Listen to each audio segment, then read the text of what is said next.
The Lord be with you. A reading from the Holy Gospel as written to us by Luke.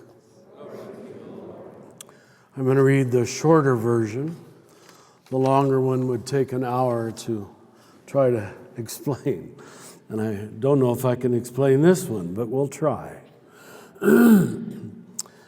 Some Sadducees, those who deny there is a resurrection, came forward. And Jesus said to them, "The children of this age marry and remarry, but those who are deemed worthy of the coming age and the resurrection of the dead, they don't marry, nor are they given in marriage. They no longer die, for they are like angels, and they are the children of God, because they will rise. That the dead will rise, even Moses made known in the passage about the burning bush, when he called out, 'Lord, the God of Abraham, the God of Isaac, and the God of Jacob.' And so he is not the God of the dead, but our God is the God of the living. For to him all people are alive." The Gospel of the Lord.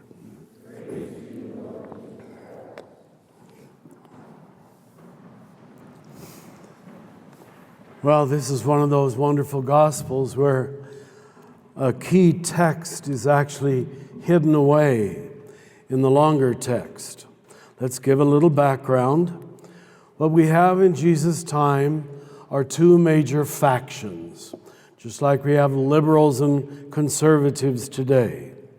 The Sadducees did not believe in the resurrection. The Pharisees did.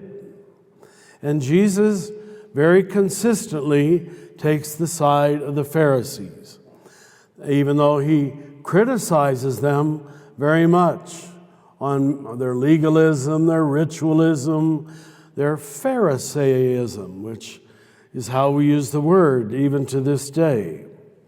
So it's a good lesson already that every one of us gets some part right and some part wrong. If you're looking for somebody who's got it all right, you're going to wait a long time. And if you're going to condemn somebody because they're totally wrong, you're wasting your time. But that takes us a while to learn that. It takes compassion, it takes understanding, it takes forgiveness, it probably takes age. You don't start there usually. So at any rate, what he's saying is, and we'll jump to the conclusion, resurrection is not a one-time event now and then for worthy people, which is probably the way most of us, even in this room, think of it.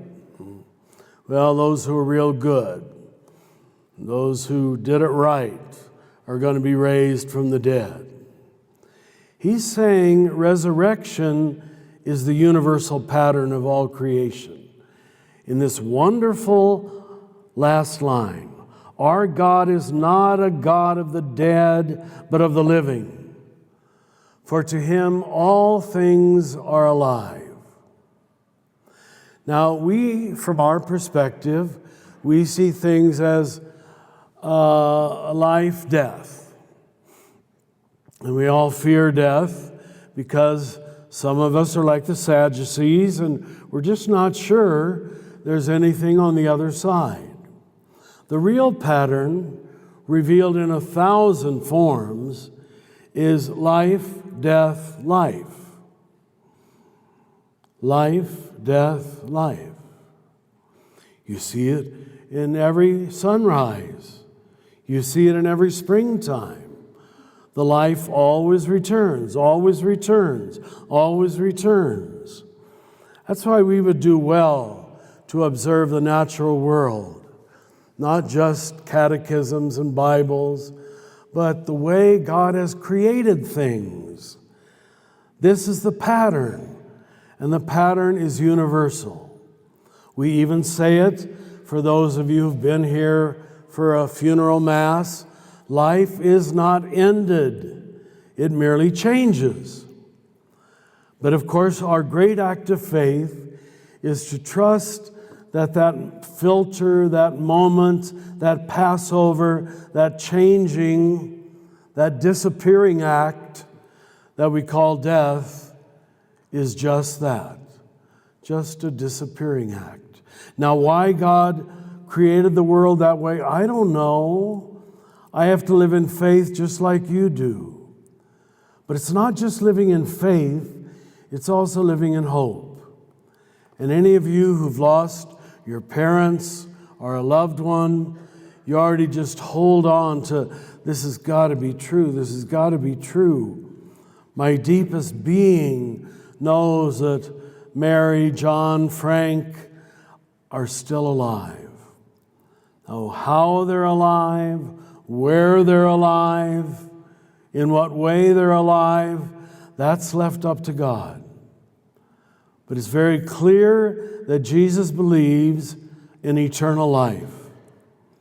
And you could almost say that it's at the heart of the Christian message.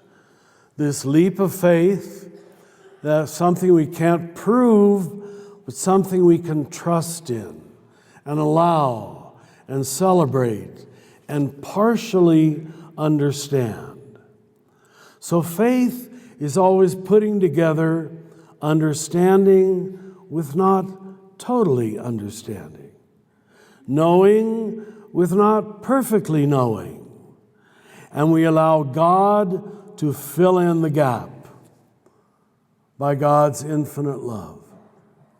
That's what it means, I think, to be a Christian. Not just in regard to this issue of eternal life, but really in regard to almost every dogmatic position, moral position we have. Well, I understand, but if I'd be honest, I don't totally understand.